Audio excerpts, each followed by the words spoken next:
Hello, I'm Dr. James Bogash, publisher of Modern Healthness. Today we're going to talk a little bit about vaping and how it relates to the bacteria in the mouth, the oral microbiome, and how this might have an influence on COVID. If you remember, last year all of this scare and discussion was over these unusual lung injuries associated with vaping, and that when we started looking at the chemicals involved and what happens when we heat them, none of that really turned out to be a big surprise. However, we seem to have completely forgotten about that in the context of COVID in 2020. So this particular study looked at what happened to the oral bacteria. And I've talked before about how important our microbiome is. And the microbiome encompasses all of these bacteria, viruses, fungi that live amongst us. We are by no means a sterile organism. Our respiratory tract, our oral cavity, our nasal cavity, our sinuses, our respiratory tract, our urinary tract, we're not sterile at all. We have stuff growing everywhere. And this stuff can be our friend or foe. In today's environment, far more often it is our foe rather than spending time and effort at building a nice relationship for as a host for these bacteria. And when it comes to COVID, having a good, strong microbiome is critical to making sure that our body fights off any infection even before it makes it inside.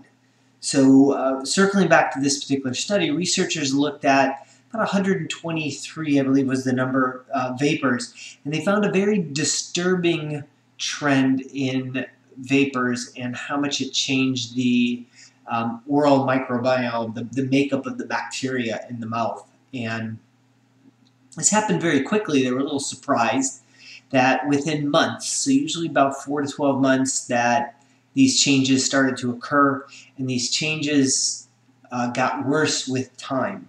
These changes also happened in people who were smokers for years and then transitioned over into vaping. So this is a unique scenario with vaping. Might have to do with the chemicals, it might have to do with the temperature, but what they found was that the bacteria making up the oral cavity were much more in line with periodontal disease. And instead of having a nice relationship with the bacteria in our mouth and our immune system, this scenario was a clash of inflammation in the oral cavity where the immune system was no longer happy with the bacteria that were hanging out there, and the battle and inflammation was occurring. This is not a good thing, both for long-term dental health, but also our first exposure to any virus or bacteria comes through the mouth. So if we already have inflammation, or if our system is already compromised, the outcomes are not going to be pretty, and it's going to increase our risk. I've mentioned before that what we consider healthy in this country is not at all what we consider healthy. Many people who are vapers consider themselves healthy, and I absolutely disagree with that.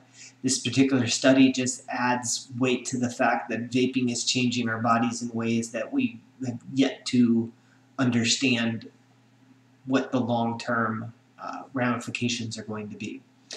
As always, I'll post a link to the study, and I'd appreciate a like for this video, share it with somebody you think may need the information, and remember to subscribe to the channel.